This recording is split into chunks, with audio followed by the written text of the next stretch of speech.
Okay, Angie, we're back for another episode of Collin County Life. Here we are. We took a week off because of the weather. I guess that's our excuse, but it just seems like a good excuse. I'm not sure if it was a good excuse or not, but it works. Right. We can't really we can't claim to have had a tremendous hardship during the what do we call that? The winter storm. Let's just call it a winter storm. I was calling it the Snowmageddon. Snowmageddon. I think that's totally overused, and that's why I don't want to talk about Mageddons. Okay. Right. We had the Ice Mageddon. It's just like, every time now it does something, it's going to have the Hail Mageddon and the it's just, but it was a strong winter storm, no doubt. Yes. Now we didn't head off to Cancun like our state senator. No, but that would have been nice. Yeah. But we survived pretty well. Obviously, we didn't lose power. No, that was we were very blessed in that aspect. But a lot of our friends and family did across the county. Depends. I guess everyone knows now that it depends on where you live as to whether you lost power or not. What you live close to. That is correct. Not where you live, really. Right. And I still remember recognizing that they were building a hospital when we built our house nearby, but it never crossed my mind that having being in the shadow of a major medical facility would provide me heat in the wintertime. Right, because you just said that's the hospital I'm going to die in. That is exactly what I said when we moved here. And instead it kept us warm. It kept us alive. So now our daughter didn't fare very well. She was in Las Colinas and was without power, I think, in her apartment complex for 3 or 4 days. The whole week. That's correct. Now, we didn't leave her down there the whole week. No, she came to join us on Monday. Right. Monday. Right. Yeah. But still, it was a cold week. And it was very, very, very cold. A cold week like that that's an understatement. And then it turned around and now it's a very warm spring. Can we call it that? We can't call it the Frozen Mageddon. Yeah, I just don't like the Mageddon reference. I don't know. It's boring me. Okay. Well, it was cold. Really cold. It was cold. We didn't go anywhere, and you wonder, well, why didn't we just record a bunch of episodes while we were sitting around here? And I don't really have an explanation except that for some reason life stood still. It did, even though we didn't have any particular, right. I found myself continually going back and forth to the washing machine to make sure that the washing machine water line was still right. open. And I was too overly hyper focused on the status of and the health of the birds. That is correct. We did lose a few birds, yes, and a few rats. Lost some rats. So why don't you tell everybody about the rat? No, tell them a little bit about our ecosystem here and how the weather impacted that, because I know that you were paying close attention. I was, yes. So I have my bird sanctuary, as I call it, in the backyard that is slightly fenced off so that the dogs can't eat the birds. Right. So it keeps the birds safe. And because of the feeding of the birds, that then brings in some other not necessarily wanted creatures. Like rats. No, let's do the full list. Okay. Possums. Oh yes, we did have a possum. Squirrels. Yes. Not raccoons. Skunks and rats. Yes, we've had them all in the sanctuary. Apparently somebody's put out the word sanctuary. Yes. And occasionally we'll get a hawk that flies through and eats some of the animals. That's always fun to watch. Right. Yes, he does the drive-by dining. Yeah. Yes. Because unbeknownst to me, when the temperature gets as cold as it did, the birds, they go into some kind of frenzy to stay alive, to stay warm. So there was thousands of birds in the backyard, were there not? Don't you think that's an exaggeration? There were at least hundreds of birds. They were flying this way and that. But it felt like thousands. Yeah. It looked like thousands to me. But they were eating the food so fast that I didn't have enough. And then the stores didn't have any. It was awful. It was panic. And then there was the frozen rat incident. Yeah. When Our sweet, angelic Winnie ate a frozen rat. Yeah. So just so everyone knows that's listening, is we don't have a rat problem per se in our house, and we don't live with rats. It's not like something you see on Discovery Channel of the house infested with rats. But I'm pretty sure I read this somewhere. Collin County has a little bit of a rat problem. Everyone that I talk to says they have, or not have rats, like have rats in their house, Right. but recognize that they see them periodically in the backyard, running the fence line, Right. that kind of thing. All right. So coming up in this episode today, we're going to talk a little bit about Collin County news. We're going to visit again with Shawn Lane from FRS Credit Restoration. Yes. In that interview with him, hopefully people listened to the prior episode where he introduced us some principles about credit scoring. I think it's very important, especially for our younger audience. And then we are going to talk about some upcoming events. And then we also have a segment here related to Collin County history. So we got a lot of things going on. We want to remind you that we have a midweek episode that's also coming up. And I want to announce today that added to our channel will be a midweek Bible study episode called Layman's Faith. Okay. And so that will be a Bible study specific episode versus what we're doing here and talking about here. So let's first talk about some Collin County news. First, good news again for COVID-19. The active cases have dropped again. So last time we visited on the 14th of February, we were at about 3,000 cases.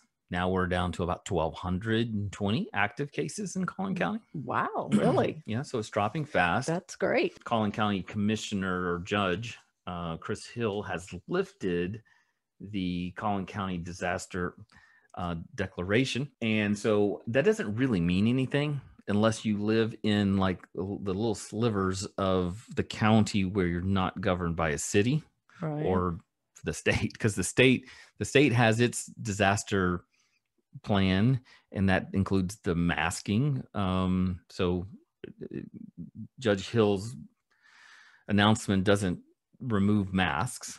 So that's still a statewide thing. Right. Yeah. And then the cities, specifically McKinney, Plano, Frisco, all of those cities, they'll have their own city sort of rules. But it's a sign towards some change coming forward. So that is good news. Yes, that's very good news. But it's like all of a sudden everything's happening within a 12-month period. If you remember, it started about early March of last year. Spring break. So it'll be a year in a week, roughly. That's right. I mean, I think the official lockdown started the 15th of March of last year. Right. And we've just seen in the last 12 months, it seems like everything that can be thrown at us. And you'll remember the other day, I mentioned to you watching social media that I'd seen an inordinate amount of house fires. Yes, you did mention that. Yeah. So since the beginning of the year, it seems like I'm seeing more news about house fires. And in fact, this last week, you remember we had the storms on Thursday night. I do recall that. Yes. The hail. I'm sorry? The hail. The hail. But apparently even worse than that was the lightning, because so in McKinney, firefighters, according to the McKinney Courier Gazette, firefighters fought 4 separate house fires on Thursday night, most likely related to the lightning. Yeah. And the same happened. There were some fires also in Prosper at the same time. So a lot of activity related to those storms. It's like, oh, we survived the, what do you call it? The Snowmageddon or whatever. Yeah. And then we get hit by lightning the next week and our house burns down. That's very sad. Yeah. Also, during the winter storm, during the freeze, there was a huge fire. I don't know if you heard about this or not, but there was a huge fire in Frisco. This was reported in the Dallas Morning News. It burned for 36 hours. Apartment complex. My gosh. Yeah. Apartment complex at the Cortland on Stonebriar. So it's got to be somewhere around the mallish area, you would think. Yes. No, I know exactly where that is. It's kind of over off of the toll and kind of Main Street area. Really? Yeah. Yeah. I'm actually surprised that you know that much detail. Well, about that. I only know that because of the extensive apartment shopping that I experienced with our daughter. Oh, okay. So so there's 260 units in there, and most of them have been affected. So most of those people in that apartment complex are displaced. 36 residents have filed suit against the company. Oh, really? Yeah, it's something to do with faulty fire alarms and sprinkler systems. That'll play out as it will in the courts. Of course, the complex itself says that the safety of the residents is their top priority, but just a lot of fires. That's wow. And they don't know how that one started, but still, I mean, that's a lot of Interesting. units and a lot of people affected by that. Yeah. Let's turn it around and talk about some good news in the city of Princeton. So they reported in the Princeton Herald that in 2020, the city of Princeton cut their crime statistics in half. So they were down 52%. Wow. I didn't realize Princeton had that. Well, it's all relative, right? But just to kind of give you in context of what that means, their biggest crime reduction was in DWIs. So they had a lot of DWI arrests in 2019. They had 55 cases. And then in 2020, they only had 14. Huh. So, oh, wow. That is pretty significant. Yeah. And now some of that might have to do with the fact that we had lockdowns, right? And right. Yeah, that plays a factor. Drinking at home. But here's an interesting statistic, and I think this will resonate with you, my dear. In 2020, Princeton police reported 4,900 traffic stops. That's more than 10 traffic stops per day. Really? Yeah. Do you know anybody that's ever gotten a speeding ticket in Princeton? No. I don't know anybody. Yeah. So, folks, if you're driving through Princeton, realize that they are on top of. Yes. Drive slowly. Yeah. Look in your mirrors. Use all your mirrors. Make sure to look around you. And what's your philosophy? I don't think that was a Princeton police officer, it wasn't. though. Yeah. It was. I think it was a state trooper. Yeah. What is your philosophy when it comes to speeding around police? You have this weird philosophy. Well, I had the philosophy that if you stay behind them, then you just stay at the speed, behind them nicely. But when they speed up, then you should speed up. Right. But apparently when you speed up, then they change lanes, drop behind you, and pull you over and give you a ticket for speeding.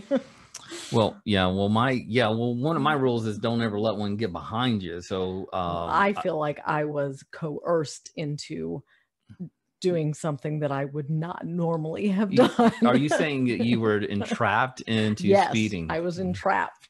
Yes. Yeah, this is a particular issue that you have, I think, in the course of our 20 years together. 21. I realize that. I'm just saying, generally broadly, speaking. the 2 decades that we've been together. Yeah. You've got more speeding tickets than I have. Let's just say that. That is possibly true, but all right. I'm going to neither confirm nor deny that. All right. So let me ask you this question. What city do you live in? McKinney. Are you sure about that? Yes. That's what it says on my driver's license. It does say that. You have a McKinney address? I do have a McKinney address.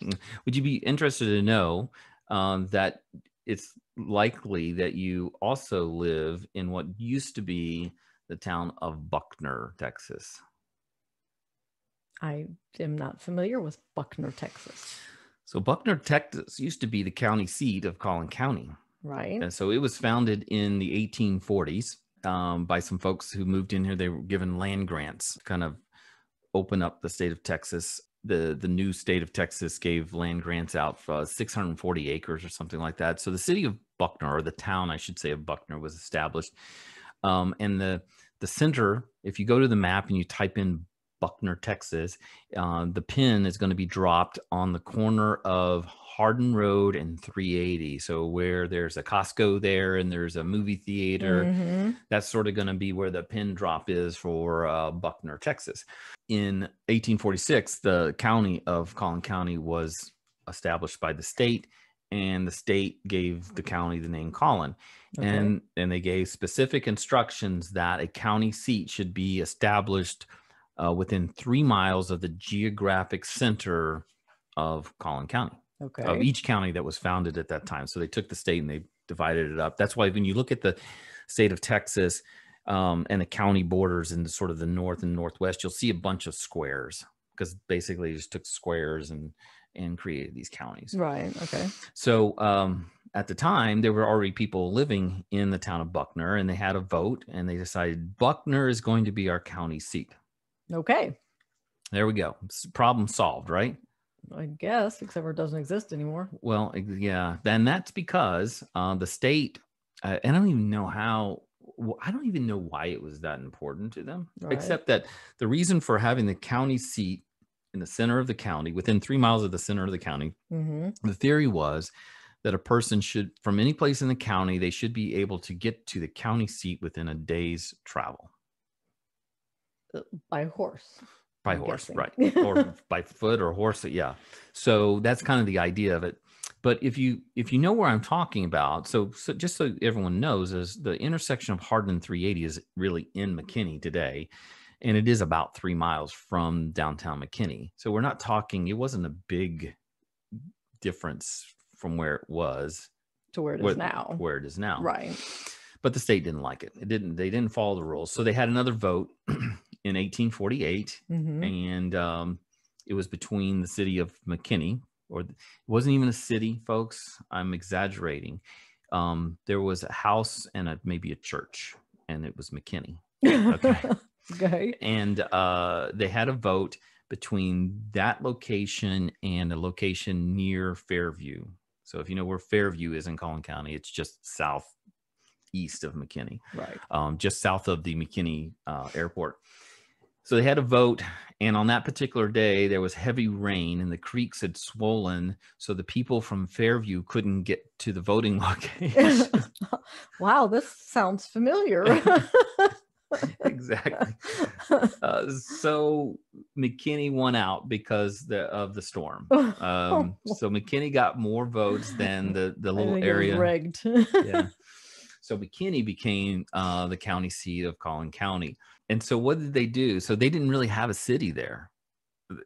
Right. Yet. Yeah. And so all the people from Buckner moved 3 miles to McKinney. And they took their shop. There was a general store, and they literally drug it 3 miles to McKinney. Really? Yep. And that probably took a day. Right. And then all that's left there now is the Buckner Cemetery. And there's like 10 people in it. Well, there's more than that. We'll talk about that. Yeah, we'll talk about that in the next episode. There's a part 2 to the story. Okay. But the Buckner Cemetery is located, if you want to see it, is located on the property of what is now the third Monday Trades Day. That's on 380 between Hardin and Lake Forest on 380. Right. So it's on the north side of the highway there. There is a cemetery there. It's gated in, and there is a historical placard there. Explains to you about the town of Buckner and another interesting individual that we'll talk about in the next episode. So you and I, we live within, I'd say, a mile of that location. So it's highly likely that, and I don't know what the town perimeter was for the town of Buckner, but it's very, very possible that our house now sits in what used to be the county seat of Buckner, Texas. Interesting. All right. So now we're going to go, we're going to go back and visit with Shawn Lane, talk a little bit about credit scores, and we'll be back in a minute to talk about some of the upcoming events in Collin County this week. All righty. So we talked about how to get a credit score, but how do you mess up a credit score? So is your first credit score like 700, and then it's all up to you to mess up or improve? Well, and maybe it's time to go into the things that contribute to your credit score. Okay, because there are 5 main factors that impact your credit score. The first being your payment history. So 35% of our credit score, basically a third, has to do with how we pay our bills. And so that's the first, the first big thing that impacts your score. That is why you never want to pay something 30 days late.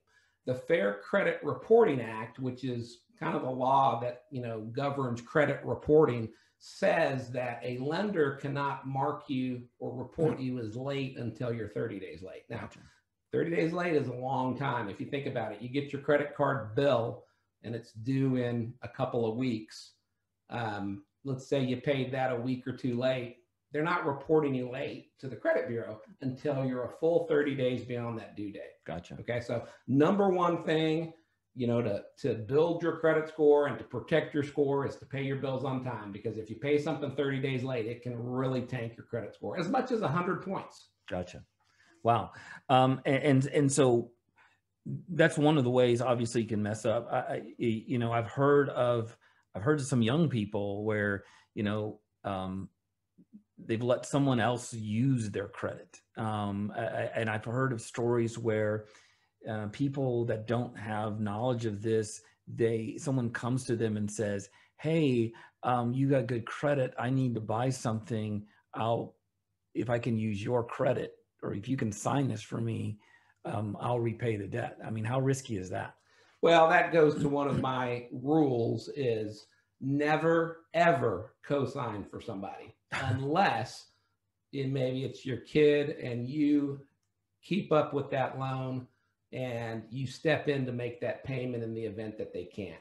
I've seen so much credit damage, caused by somebody, co-signing for their brother or their sister, or something like that. And so, when you co-sign an auto loan for somebody, you're basically telling the finance company that you're smarter than they are. You're like, well, they're going to pay me because they are my family member.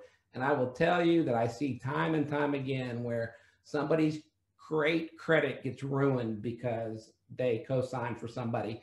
And then the worst part about that is that they don't keep up with that account to make sure that the person is paying it. I think they find out later on that the damage is there. Yeah, I think a lot of times the lenders don't necessarily, having been a co-signer, the lenders sometimes don't notify them until it falls into that 30 days past due, right? And so I've had that situation where I may have co-signed for one of my children and the notifications didn't come to me. Not that my kids were, way past due. It's just, sometimes things get missed and I wasn't aware of it. As I told my kids, I said, hey, if I'm prepared to pay this whole thing. Okay. So if you fall past due, don't hesitate to call me because this is, my credit that you're messing with as well as yours. So, well, and I will tell you that if you get in a situation like that where you co-sign, gosh, they have some long-term auto loans these days. Oh yeah. If that person habitually pays late, you can be in a poor credit situation for many, many years, because let's say there's 5 years left on that auto loan and they don't pay it like they're supposed to, you can be in a bad credit situation for a long, long time. Yeah, I had an attorney friend one time. His definition of a co-signer was an idiot with a pen. Yeah, I mean, hate to say that. Now, look, I've co-signed for my kids, sure. Right? One of the ways I helped my kids build credit was first adding them as an authorized user to one of my credit cards so that they can develop a credit score immediately. As soon as that credit card reported to the credit bureaus, they had a credit score. Then we went and applied for one for them. Their second car that we got them when they turned 21, we we co-signed for them, paid a little bit higher interest, but the idea behind that was to help them build a good auto credit history. Mm-hmm. So when I've co-signed for my kids, I've all along known I was ultimately the one paying the bill. And I did pay the bill in the beginning until I wanted them to be responsible and get used to paying it themselves. But let me tell you, I kept my eye on it to make sure they never paid late. Okay. Now we want to talk about some of the events coming up here, things to do in Collin County. Of course, for our first two episodes, I'm reminded that most of the things we announced were coming up got canceled. Yeah. Yes. Which a lot of it sounded like fun too. I hope the whole nickel neutering didn't get canceled. I think it may be still on. So, all right. So talk to us about things happening in Collin County. All right. I do have my own little history fun fact though. Oh, okay. So March 1st, which is tomorrow, but this was March 1st, 1874. Mm-hmm. In the city of McKinney, population was 300 people. Wow. And in all of Collin County, there were 5,000 children being taught in Collin County. So what year was that? 1874. 1874. So Now that's interesting. Because doesn't that kind of coincide with the Buckner thing? Well, no, that was 1848. So that's a good 25 years later. Right. But it does coincide with something we're going to talk about in our next episode that happened in 1878. Cool. Look at there. Aaron, go ahead. All right. So we have in Salina on Friday night. So that's this coming Friday, March the 5th. They are having a Friday night market. So that is in the downtown Salina area. There's going to be live music, shopping, and that is from 6 to 9. Okay. Downtown Salina. So if I get the idea right, it's just a way for them to introduce Salina residents to some of the local farming and draw people into their downtown historic district. Correct. Yes. Sounds like a lot of fun. Yes. Yes, absolutely. And then we have in McKinney. So next week is spring break. Right. So McKinney, which affects us in no way whatsoever. Right, except for we get to help our eldest. No, not our eldest. No, one of our children. One of our children moved because she teaches and she's off that week. Okay. So that's how it affects us. But for those that it does affect with children that are in school, the Apex is offering it's a virtual spring break camp. And you register at the apexcenter.org/camps. In McKinney. Yes, in McKinney. And so that's for the whole week, and it's $20 for the whole week. Wow. Prosper, okay. If you can't bear, well, at least for one day, Prosper has a spring break sports academy. And it's not virtual. It is not virtual. And it's all day on March the 8th, 9 to 4. Okay. In the morning, they're having a golf camp. So they'll learn the ins and outs of golf stuff, which I know nothing about. Yep. And then in the afternoon, they're going to be playing games, things like capture the flag. Capture the flag. So track and field, they'll run them around. They'll be make them tired, sweaty. Got it. Yes, from 9 to 4. So all day, Monday, get to send them away. Fantastic. And that is through the Parks and Recreation in Prosper. Yep. And we'll provide the information about that on the episode show notes and on our website at collincounty.life,